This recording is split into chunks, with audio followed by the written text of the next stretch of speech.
이제 지난주까지 우리 입다에 대한 이제 이 사사 입다에 대한 말씀 보았죠. 입다 이제 여러 가지 어려움 속에 또 이스라엘 사사가 되었고 잘 하나님의 은혜로 일을 잘 처리했지만 결말이 좋지 않았습니다. 잘못된 소원을 통해서 자신의 무남 동료 외딸도 또 번제로 드리고 죽임을 받게 되었고 또 그 이후로 이제 지파 전쟁이 일어나죠. 그러니까 사사 시대 혼란함이 그것을 어찌 보면 야기시키는 그런 일들 예표되는 인물이 바로 입다라 할 수 있는 겁니다. 그래서 에브라임과 므낫세 그 이전에 기드온 세대도 그런 비슷한 일이 있었지만 기드온은 참았어요. 얼마든지 에브라임과 이길 수 있지만 그때는 기드온이 양보했죠. 에브라임의 끝물포도가 뭐죠? 아비에셀의 만물포도보다 낫다. 우리보다 므낫세보다 에브라임이 뛰어나다. 참았어요. 그래서 평안하게 되었는데 입다는 그러지 않았어요. 지난주 말씀 기억하시죠? 발음 안 되는 거. 샬롬 아니에요. 슈볼렛, 시볼렛, 슈볼렛, 시볼렛. 샬롬입니다. 샬롬 아니고 샬롬이에요 원래.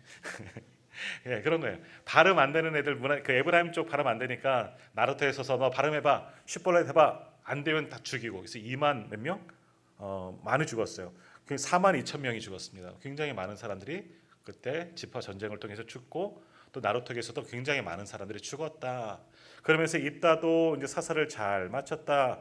그러니까 입다가 사사한 지가 6년 되었다는 거죠. 6년 동안 사사로 잘 지냈다 하는 거죠. 자, 근데 지난주에도 말씀드렸듯이 이전 사사들과는 다른 모습이 있어요. 입다 시대부터는 그 이후에 평안이라는 말이 사라졌습니다. 오늘도 성령을 통해서 우리가 평안을 얻고 위로를 받고 하는데 그 전 사사까지는요. 사사가 다스리던 시대 뭐 가장 급한 일은 이방 민족의 침입을 막는 거죠. 싸워서 이기는 거지만 그 이후로 그 사사 어떠한 사사든지 사사가 사는 동안에는 나라가 평안합니다. 평안하다는 건 뭐예요? 영적으로 타락하지 않았다는 거죠. 하나님 앞에 죄를 짓지 않았다 하는 이야기입니다. 그건 뭐예요? 사사가 장군의 역할만 한 것이 아니라 말 그대로 사사는 판관이에요. 재판관인데 재판의 일만 또 잘했다고 하는 것도 아니고 뭐까지? 영적인 지도자입니다. 영적인 지도도 굉장히 잘했다는 거예요. 그러니까 그 사사가 생존해 있는 동안에는 뭐 10년이든지 40년이든지 하나님 보시기에 평안했다는 거죠. 하나님께서도 복을 주셔서 나라가 평안한 겁니다. 문제가 없고 죄악된 길로 빠지지 않았다. 그것이 사사기에서 말하는 평안이라 할 수가 있었습니다.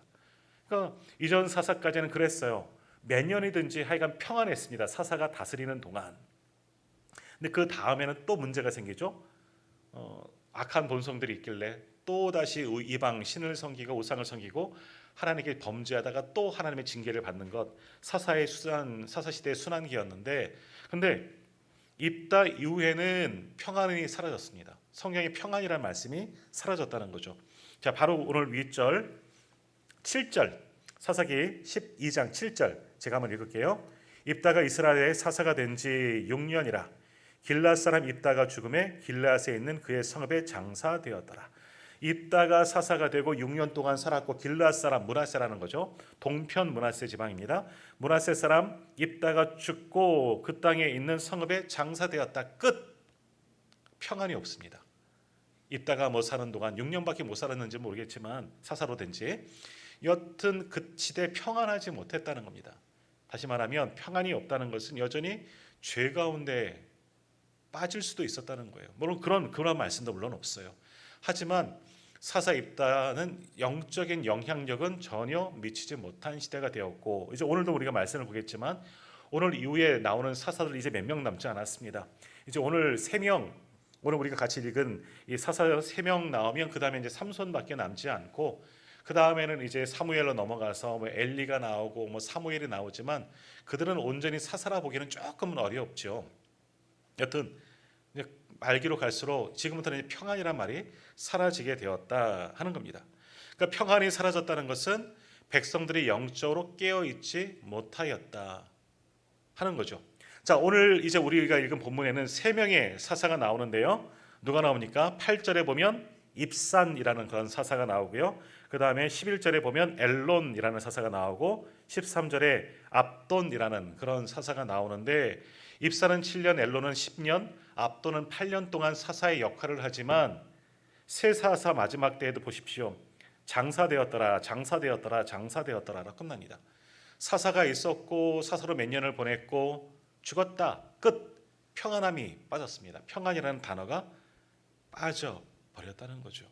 평안이라는 단어가 빠져버렸다는 거예요. 어찌 보면 그렇다고 그럼 안 평안했느냐? 평안하지 않았다는 것은 무슨 전쟁이 있었느냐? 아무리 말씀을 봐도 전쟁이도 없었어요. 한 25년 이 세 명의 사사가 다스리는 모든 시기가 25년인데 그렇다고 그럼 전쟁이 있었느냐? 이방 민족이 침입해 왔느냐? 그런 것도 없어요. 아무 문제가 없어요. 아무 문제가 없다면 그럼 평안한 거냐? 행복한 거냐?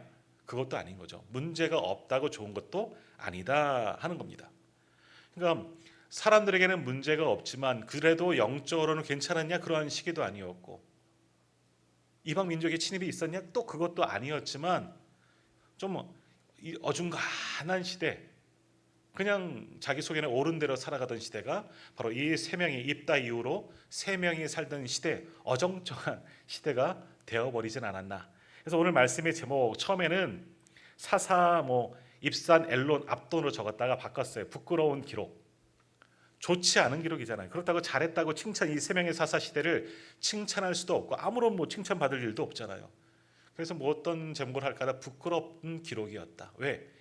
하나님이 주는 진정한 평안이 없던 시대, 하나님을 영적으로 잘 섬기던 시대가 아니었기 때문에 이 세 명의 사사, 이들은 소사사예요. 분량이 작기 때문에 이 시대는 그래도 좀 부끄러운 모습들이 아닌가 생각되어집니다. 그래서 말씀을 부끄러운 기록이다.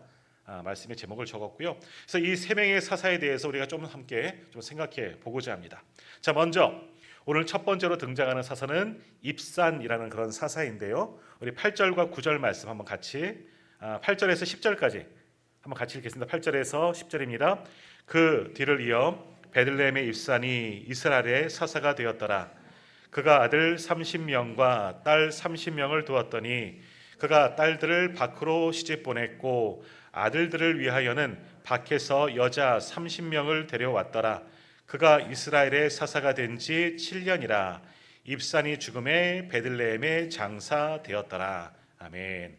자, 말씀을 읽어보면 큰 문제는 없습니다. 그렇다고 큰 환난도 없고 그렇다고 아까 말씀드린 것처럼 평안했느냐? 그것도 아니에요. 안 써 있으니까. 그냥 7년 동안 살았어요. 입산이 사사가 되고 7년간 그냥 쭉 살았는데 그래도 사사가 되면 뭔가 업적이 좀 있어야죠. 우리 처음에 기억나십니까? 왼손잡이 사사 에훗 다음에 나오는 사람, 소모는 막대기로 싸워서 승리한 사람 누구 나오죠? 성경 퀴즈 할 건데. 소모는 막대기로 승리한 사사 삼갈 있어요. 그런 사람이 있다 그래요. 그냥 합시다. 따지지 않을게요. 그 사람은 업적이 있잖아요. 소사사예요. 딱 9절밖에 없어요. 한 절인가 두 절밖에 없어요. 암흑의 이후에 누가 사사가 되어서 몇 년 이것도 없어요. 그냥 소모는 막대기로 블레셋인가요? 싸워서 이겼더라. 이름이 있고 끝이에요. 근데 그 사람은 업적이 있어요. 뭐예요? 소모는 막대기, 하나님이 부르시니까 소치고 있다가 그냥 목동이라는 거죠. 목동하다가 소모고 다니다가 농사짓다가 하나님이 부르시니까 그대로 나온 거예요. 나가서 싸울 땐 뭘로 싸워요? 무기가 없잖아요. 소 칠 때 쓰는 소 워이 하면서 이렇게 몰고 가는 그 목동이 들고 가서 이게 힘이 있겠어요. 그거 갖고 싸워서 전쟁에 승리한 사사. 하나님이 부르시니 아멘하고 충성하고 나왔던 그 귀한 사사가 있다는 거죠. 근데 오늘 말씀에 보면 이 입사는요, 사사로서의 모든 행적은 별로 없어요. 알 수 있는 것은 뭐냐? 베들레헴이구나. 그의 뒤를 이어 베들레헴의 입산. 베들레헴의 입산이라는 것은 베들레헴이라는 지역의 출신이다 하는 것을 알 수 있는데, 자, 여기 베들레헴 누가 생각나죠? 누구 생각날 거예요. 베들레헴은 예수님이 어디서 태어나셨어요? 베들레헴에서 마국간 저 북쪽 갈릴리에 있다가 호적하라에서 베들레헴 내려왔죠. 그리고 베들레헴도 누가 태어났어요? 왜 거기서 예수님이 태어났죠? 누가 태어났기 때문에? 다윗의 후손으로 오실 거다. 그래서 수요일 날 요한복음 보면서 말씀을 나누었어요. 왜 너는 다윗 베들레헴 출생도 아닌데, 고향이 베들레헴도 아니면서 베들레헴에서 타셨는데 그걸 모르고 다윗의 출신지 다윗의 후손으로 오실 것이다 해서 예수님이 베들레헴에서 태어나셨어요. 근데 여기 나오는, 우리가 이제 알 수 없지만 여기에 나오는 베들레헴은 예수님이 태어나신 베들레헴도 아니고 다윗이 똑같은 곳이지만 다윗 시대의 베들레헴, 거기는 유대 땅 유다 지파의 베들레헴입니다. 유다와 어찌 보면 베냐민 지파의 경계라고도 볼 수 있는데 그러니까 유다 땅에 속한 베들레헴이 아닙니다. 여기 지금 나오는 베들레헴은 다른 땅이에요. 그러니까 다른 지파 스불론 지파입니다. 이 입사는요 스불론 지파, 스불론은 저 북쪽에 있는 그런 지파 가운데 하나입니다. 스불론 지파 땅에 있는 베들레헴이에요. 그러니까 베들레헴이라는 지역이 한 곳만 있는 것이 아니라 곳곳에 있다는 거죠. 자, 우리 교동, 여기가 교동이잖아요. 교동이 여기만 있나요? 속초에도 있고 또 다른 동네에도 교동이 있어요. 향교가 있는 지역은 대부분 교동이라는 그런 명칭을 씁니다. 여기 사천, 다른 이름이 뭐죠? 사천. 거기 써 있던데 모래내 아닌가요? 저 모래내 사람입니다. 서울 모래내, 남가자동 사람이에요. 남가자동을 거기를 모래내라고 불렀어요.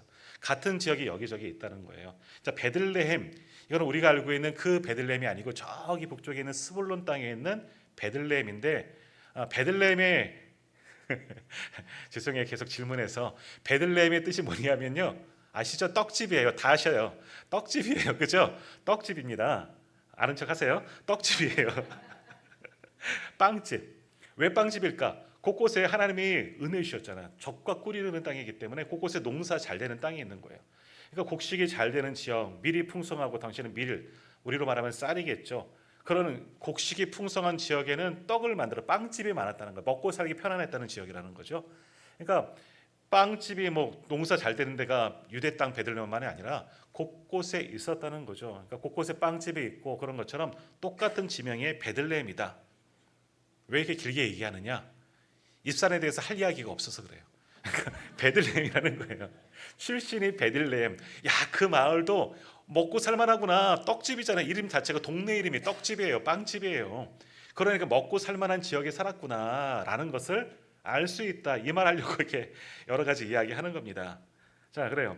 의미 있는 구절이 없어요. 근데 또 하나 의미 있는 것은 무엇을 알 수 있느냐? 사사로서 어떻게 살았는지는 몰라요. 하여튼 베들레헴, 스불론 땅 베들레헴 출신이고 그 땅이 빵집이 많은 지역이니까 아무래도 좀 여유 있는 집안인 것 같다 하는 것을 알 수 있는데 또 하나 뭐가 나옵니까? 그의 자녀들이 어떻게 되었다? 아들, 딸 30명씩 모두 60명의 자녀가 있었다는 거예요. 어떻게 정확하게 났어요? 아들 30, 딸 30이 있는 가정이었다 하는 겁니다. 기드온은 자녀가 몇 명이죠? 70명이에요. 아유, 훌륭하신 분이 있어요. 70명이었는데 그만큼은 안 돼도 이 입산이라는 사람이 사사가 되었는데 자녀가 굉장히 많아요. 30명, 아들 30, 딸 30. 자, 그렇다면 여기서 뭘 또 하나 알 수 있을까요? 유추해 볼 수 있을까요? 아내가 한 명은 아니겠죠. 한 명이 60명을 너무한 거죠. 그건 뭐예요? 아내들이 많았겠구나 라는 것을 알 수 있어요. 아내들이 많았겠다. 부인이 여러 명이 있었다는 거예요. 야곱만 한번 생각해 보세요. 야곱이 12명의 자녀가 있습니다. 아들만 12명이고 딸이 한 명 있어요. 13명의 자녀가 있는데 한 사람에게서 낳느냐? 아니죠. 4명의 부인이 있었잖아요. 야곱도 4명의 부인을 통해서 13명의 딸까지 13명의 자녀가 있었는데 입사는 30명, 도합 아들, 딸 30명, 도합 60명의 자녀가 있었다면 아내의 숫자는 안 나오지만 아내가 그래도 좀 제법 많았을 것이다 라고 짐작해 볼 수가 있는 거죠. 뭐 여러 가지로 유추해 보면 그래요. 그러니까 아내들이 많았다는 것은 그 살림이 좀 어려웠으면 힘들었겠죠. 좀 어느 정도 여유도 있었겠구나. 좀 어느 정도 살만 하니까 여러 명의 아내들 둘째 먹고 살기 어려워 죽겠는데 그럴 수는 없을 것 같아요. 그러니까 이 입사는 그래도 뭐 제법 잘 살았구나, 여유 있는 가문이겠구나, 그 지역에 그 스불론 지파 중에 유력한 자였구나, 뭐 족장 가문일 수도 있는 거고요, 그 지파장일 수도 있는 거고요, 뭐 정확하게는 알 수 없어요. 다른 기록이 없으니까. 전 유복하고 여유 있고 아내도 많고 자녀도 많은 그런 가정이었더라. 뭐 그 정도밖에 사사인데 이 정도밖에 안 나오는 거예요. 그리고 또 나오는 게 뭡니까? 그 많은 자녀들 출가시켰더라 나오는 죄송합니다. 뭐예요? 다시 한번 9절 보시면 그가 아들 30명과 딸 30명을 두었더니 그가 딸들을 밖으로 시집 보냈고 아들들을 위하여는 밖에서 여자 30명을 데려왔더라. 그리고 사사가 된 지 7년이었더라. 그리고 죽었다. 끝. 뭐 했어요? 그 많은 자녀들이 있어 60명의 자녀들을 위해서 다 출가 잘 시켰어요. 자녀들 결혼 잘 시켰다. 뭐 가정적으로 보면 잘한 거죠. 이렇게 많은 자녀들 지금 막 결혼 비용만 따지면 얼마나 될까? 지금처럼 그래도 뭐 손님도 대접하고 그러면 야, 이 집에서 계속 청첩장 날라오면 골치 아플 것 같아. 도대체 얼마를 갖다 줘야 돼? 막 그러면서 할 테지만 이 60명의 자녀들을 다 결혼 잘 시켰어요. 근데 이게 사사의 기록이라는 거죠. 입다까지만 해도 이런 일들 저런 일들 막 우여곡절한 일들 많이 있었고 나라를 위해서 헌신할 일들 많이 있었는데 오늘 세 명의 사사는 비슷해요. 뭐 밖으로는 사사로서의 역할은 사사가 되었긴 했지만 아무런 역할이 없어요. 입사는 그저 아내들도 많고 자녀들도 많고 다 출가시켰다 하는 이야기로 끝납니다. 근데 여기 또 하나 알 수 있는 것은 뭐냐면요. 자녀들이 어떻게 결혼했느냐. 뭐라고 그럽니까? 딸들을 밖으로 시집 보냈고 아들들을 위하여서는 밖에서 데려왔더라. 밖에서라는 단어가 조금은 의심스러워요. 밖에서라는 단어. 이게 이제 정확하게 무엇을 의미하는지 모릅니다. 당시 이스라엘 지파들은요, 지파 내에서 많이 결혼들을 하려고 합니다. 뭐 근친이라고 볼 수도 있겠지만 이게 좀 애매한 게 토지법 때문에 그래요. 이게 다른 사람들과 다른 지파 뭐 그렇게도 결혼을 물론 하겠지만 다른 사람들과 결혼하면 우리 지파 것을 온전히 지키지 못하고 다른 가문에게 우리 상속받은 땅은 하나님의 축복이거든요. 그것을 빼앗길 가능성이 있다는 거죠. 예를 들어서 딸들에게도 분배하는데 그렇게 되어지는데 딸만 있다면 이걸 빼앗길 가능성이 있기 때문에 율법에 보면 그 안에서만 결혼하는 그런 뭐 율법들도 부분적으로는 있어요. 다 그렇지는 않은데, 근데 밖에서 데리고 왔다 그럽니다. 이 밖이라는 것이 다른 지파 사람들과 결혼을 했다라고도 볼 수 있지만 조금 나쁜 시선으로 보면 뭘까요? 밖이라는 것은 뭐겠습니까? 이스라엘이 아닌 밖에. 스불론은 좀 북쪽에 있다 보니까 그 너머에 있는 다른 이방 민족들과 결혼할 가능성이 높다. 그러니까 사위를 보고 며느리를 봐요. 60명의 사위와 며느리를 보는데 이 사람들이 누구냐? 좀 삐딱하게 보면 이스라엘 사람들이 아닌 이방 사람들에게서 사위와 며느리를 봤다라고 해석을 할 수가 있다는 거죠. 일반 사람도 아니고 어떤 사람이 사사. 우리로 말하면 나라의 지도자입니다. 지도자가 자녀들도 많이 두고 아내도 많은 것도 문제고 자녀들도 많은 것도 문제인데 결혼시키고 우리나라 사람들랑 시키는 것이 아니라 이방 사람들과 여러 나라 사람들과 했어요. 사실 그렇게 혼인합니다. 누가? 왕이. 솔로몬 시대에 보면요, 솔로몬이 굉장히 많은, 다윗도 그렇고 아내들을 많이 둡니다. 특히 솔로몬은 굉장히 많은 아내들을 둡니다.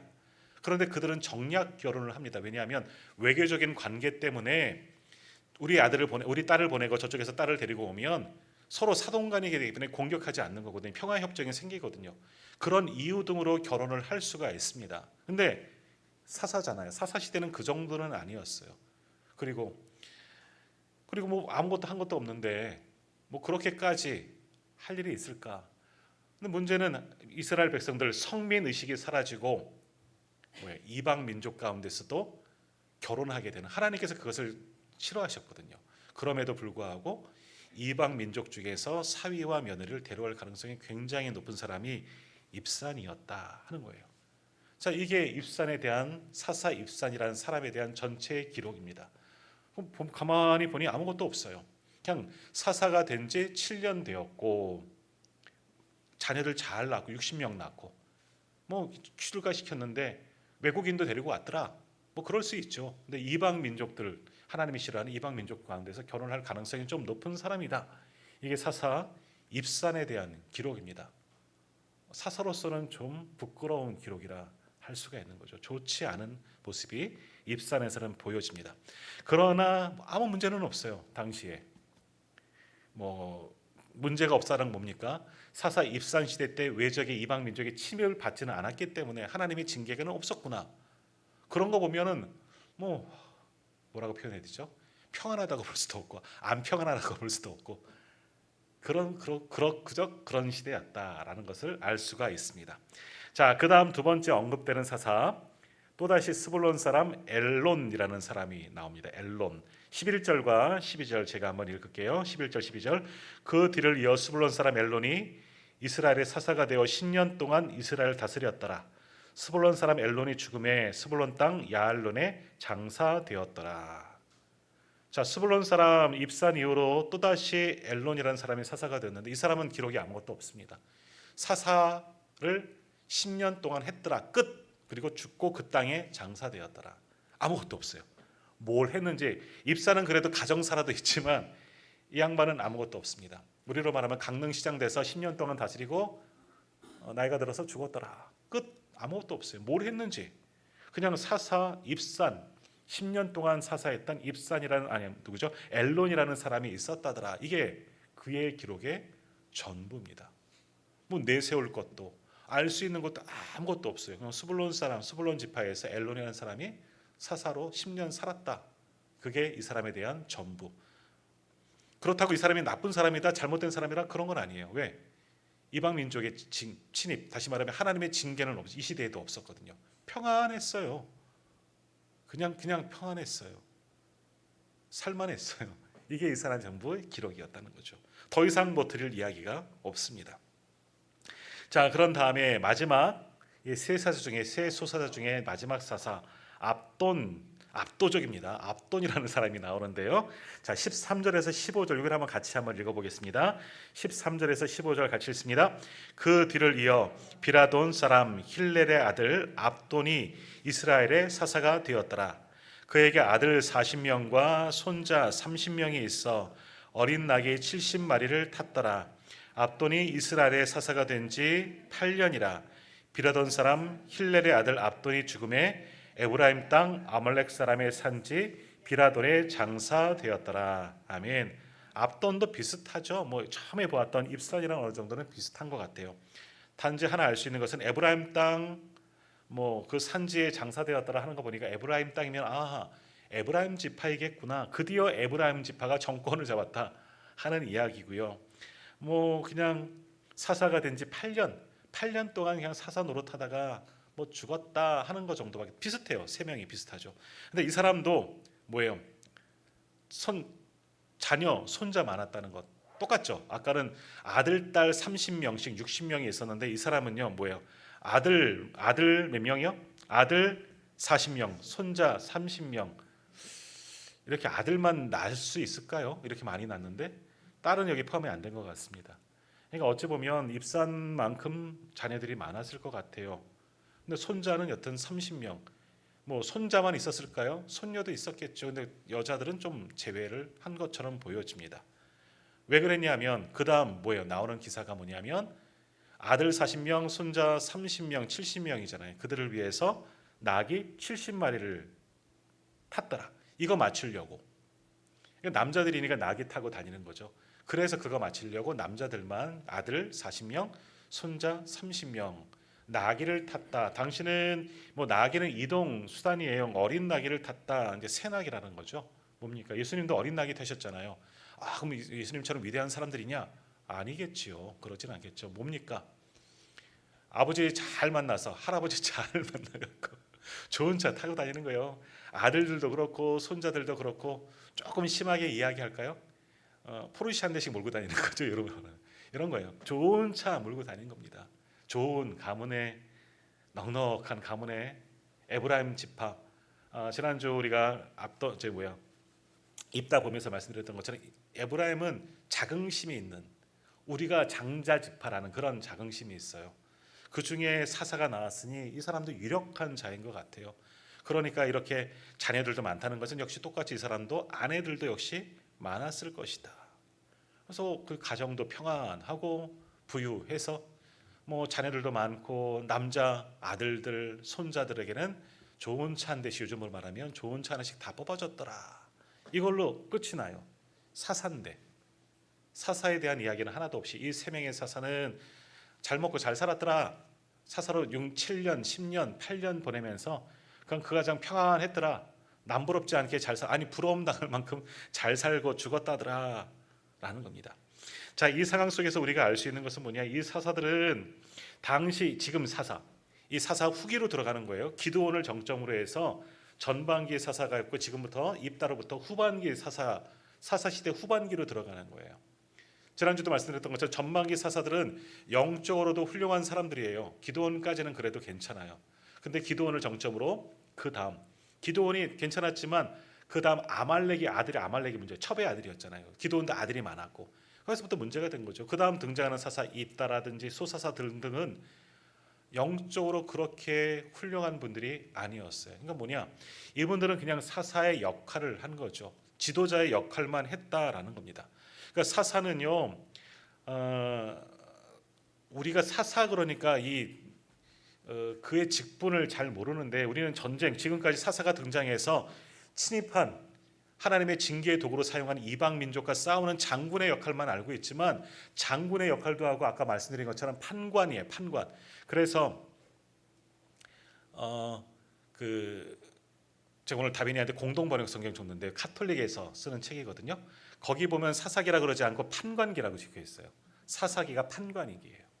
판관 누구 생각나시죠? 제가 처음 말했는데 판관 포청천 뭐 하는 사람이에요? 작두를 갖고 와라. 재판하는 사람이잖아. 재판관의 역할을 하는 사람이에요. 사사는요. 그러니까 위급 시에 하나님께 세우셨으니까 가장 큰 거는 뭐예요?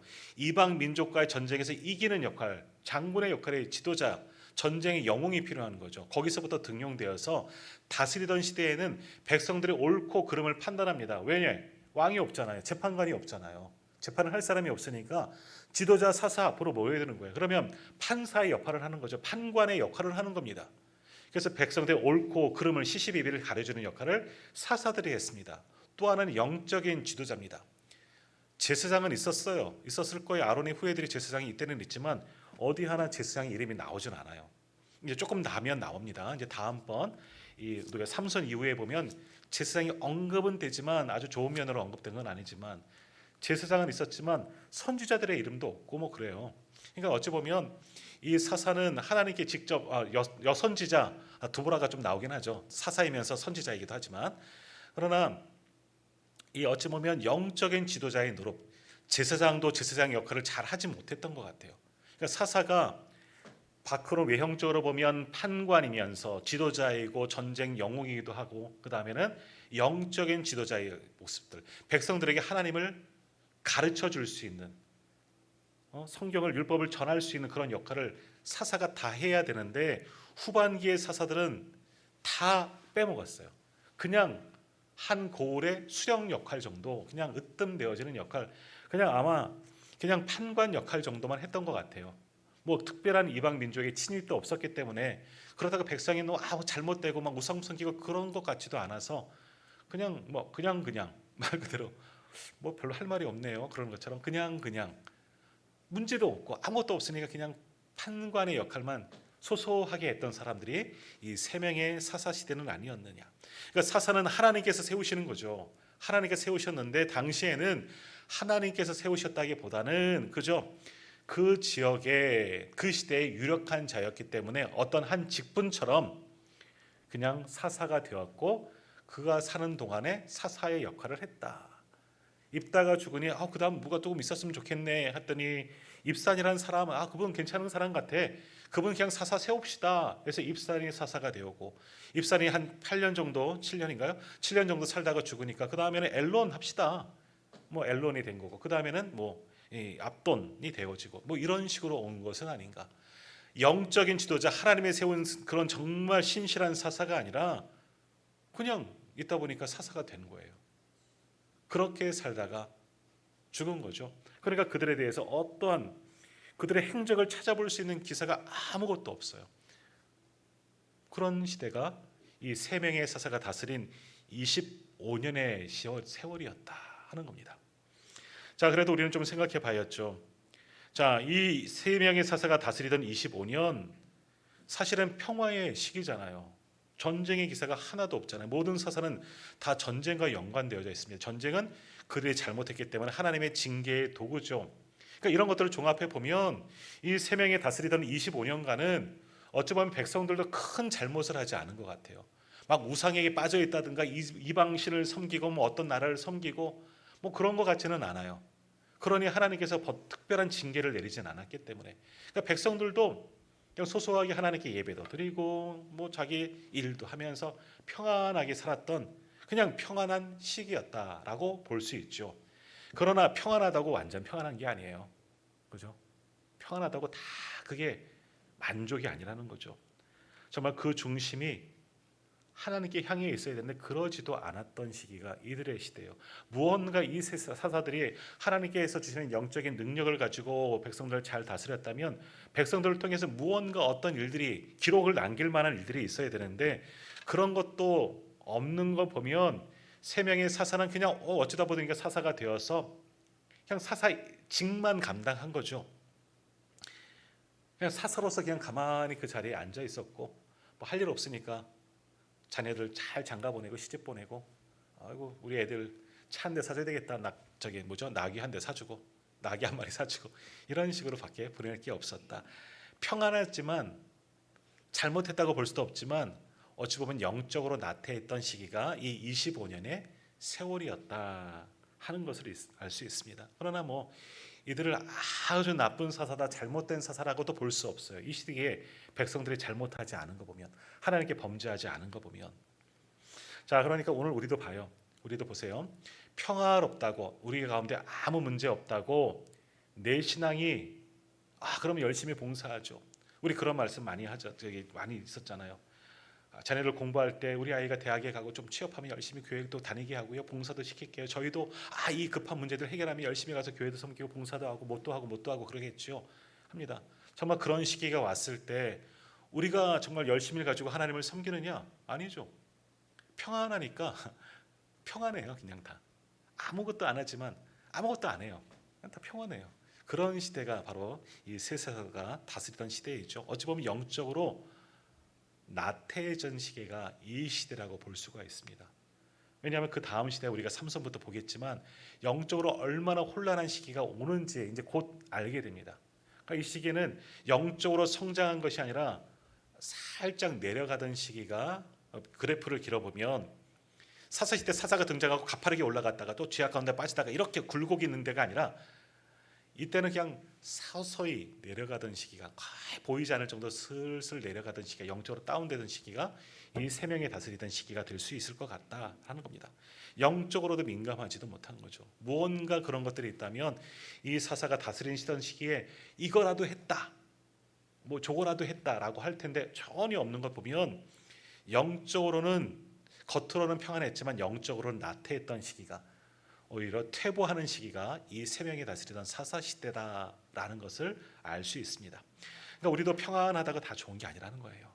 평안하면 오히려 그 시대에 열심히 주와 복음을 위해서 헌신하면 수고하면 충성하면 우리의 믿음이 자라날 텐데 같이 평안하다 보면 나태해질 수 있다는 거죠. 우리 신앙도 나태해질 수가 있는 거예요. 지지난주에 말씀을 나누었나요? 언제 요즘 매일 설교하니까 저도 이제 언제 설교했는지 기억은 잘 안 나는데 그런 말씀 드렸던 것 같아요. 우리에게 문제가 있는 게 은혜라니까요. 왜 그러죠? 그 문제를 통해서 내가 기도할 수 있기 때문에. 어찌 보면 내가 문제가 있는 것은 어려움이 있는 것은 은혜입니다. 우리도 어려움이 없다면 기도하지 않습니다. 하나님을 찾지 않습니다. 너무 큰 문제가 생기면 막 좌절하고 포기할 때도 있지만 그러나 어떤 조그만 문제들이 그래도 소소하게 있던 것은 여러 가지 근심될 일이 있다는 것은 기도할 거리를 주시는 거예요. 왜? 그래야지 그 기도 때문에 내 믿음이 흐트러지지 아니하고 그것 때문이라도 하나님께 나아가게 만들기 때문에 그러니까 내게 문제가 있는 게 어찌 보면 환란이 있는 게 은혜일 수가 있는 거예요. 그래요. 근데 이 시대는 아무것도 없으니까 영적으로 서서히 퇴보하는 시대였구나 하는 것을 우리가 또 알 수 있습니다. 자 그리고 이들도 그래도 사사입니다. 이 세 명의 기록이 없어도 상관은 없어요. 세 명의 기록이 없어도 상관은 없습니다. 뭐 한 게 있어야지. 그러니까 이 사사는요, 지금까지 보았던 어떤 사사와는 전혀 다른 사사. 그죠? 직분 아까도 잠깐 말씀드렸지만 직분 받은 사람들이에요. 그냥 사사의 직을 얻은 사람들입니다. 사사의 직분. 오래 살다 보니까 우리로 말하면 죄송합니다. 표현들에서 오해하지 마시고 교회 오래 있다 보니까 그냥 직분을 받는 경우도 있잖아요. 큰 교회 같은 경우는 대형 교회에서는요. 뭐 장로님들은 교회 법, 우리 장로교는 교회 법이 있기 때문에 30명당 한 분을 장로님을 세울 수가 있어요. 그러나 안수 집사님이라든지 이 권사님들은 교회 상황에 따라서 얼마든지 세울 수 있거든요. 오래 다니다 보니까 직분을 그냥 드리는 거예요. 근데 오래 다녔는데 아무것도 하지 않았지만 더 이상 직분을 드릴 분들이 없다 보니 그냥 뭐 다 쫓아가서 뭐 소위 말하는 동기들과 함께 쫓아가서 직분을 받는 경우들도 있다는 거죠. 이제 얼마 전 이제 아닙니다. 이건 안 하겠습니다. 그런 거예요. 그러니까 직분, 사사라는 직분을 받았는데 사사라는 직분의 소중함을 알지 못하고 거기에 온전히 헌신하지 못하고 충성하지 못한 사람이 이 세 명의 사사이다라는 거예요. 그러니까 오늘 우리가 받은 그런 직분, 내가 받은 그 직분도 한번 깊이 생각해 봐야 합니다. 우리 직분을 받을 때 얼마나 두렵고 떨리는 마음으로 직분을 받았습니까? 저도 그렇고요. 근데 저도 이제 목사 된 지 한 15년, 16년 이렇게 돼가니까 처음 그 마음이 같지는 않은 것 같아요. 조금은 많이 흐려지기도 했고 했지만 우리 장로님들도 권사님들도 마찬가지 아니겠습니까? 또 우리 집사님들도 우리 제일 떨릴 때 직분 처음 받을 때 언제예요? 서리 집사님 되셨을 때. 서리 집사님 이번에 집사님으로 임명하려고 합니다. 저 집사 안 할래요. 집사 못해요. 저 같은 사람이 어떻게 집사예요? 막 그러시잖아요. 그 마음이 끝까지 이어졌으면 좋겠는데 그러지 못한 경우도 참 많이 있다라는 겁니다. 우리에게 주신 직분은 하나님의 은혜로 주신 직분이거든요. 너무나 소중한 직분이고 왜 주셨습니까? 주와 복음을 위해서 교회를 위해서 주셨는데 이것을 망각해 버리면 오늘 이 세 분처럼 그냥 그 직분 받았어 이걸로 끝이 될 수가 있다는 겁니다. 내게 직분 주셨다는 것은 더욱더 열심히 하라고 주어진 직분에서 그 자리에서 최선을 다하라고 주셨다는 것을 기억하면서 우리에게 주신 직분 정말 소중히 여겨야 하는 겁니다. 그 마음을 이 말씀을 통해서 우리는 보게 됩니다. 어떤 세 명의 사사 우리가 소사사라고 표현하는 입산, 엘롬, 압본에 대해서 보았지만 특별히 우리가 뭐 배울 만한 게 전혀 없지만 우리도 우리를 누군가 기억할 때 오늘 교회 아무개 목사님이 그때 있었을 때 교회가 어땠더라. 야 그때 막 뜨거웠더라. 뭐 그런 이야기 얼마나 좋을까요? 우리 장로님들이 우리 집사님들이 우리 권사님들 계실 때 그때가 정말 좋았지. 또 우리를 기억할 때 아무개 그분은 정말 믿음의 사람이었고 기도하는 사람이었고 하다못해 그분은 주방에서 얼마나 열심히 일하셨는지 교사로서 정말 그렇게 헌신하셨는지 그런 어떤 좀 남겨야 되지 않을까 하는 그런 생각들을 해봅니다. 물론 저도 거기에 해당되는 거죠. 저도 한번 반성하게 되는데 이분들을 보면서 우리가 이렇게 부끄러운 이름을 남기는 분들이 되어서는 안 됩니다. 좀 그래도 뭐 한 줄 남겨야죠. 나를 통해서 무언가 하나님의 역사가 일어났다. 일 큰 건 아니더라도 무언가 우리를 사용하셔서 일에 헌신하였다. 이런 것들은 좀 남길 수 있는 그런 우리가 되었으면 좋겠습니다. 정말 그럴 때 하나님께도 인정받는 것이고 하나님께서 기뻐하시는 그 작은 모습으로도 인정하시는 것이고 사람들에게도 칭찬받는 그런 우리 성도들이 되어야 합니다. 그런 우리가 되기를 소망합니다. 기도하겠습니다.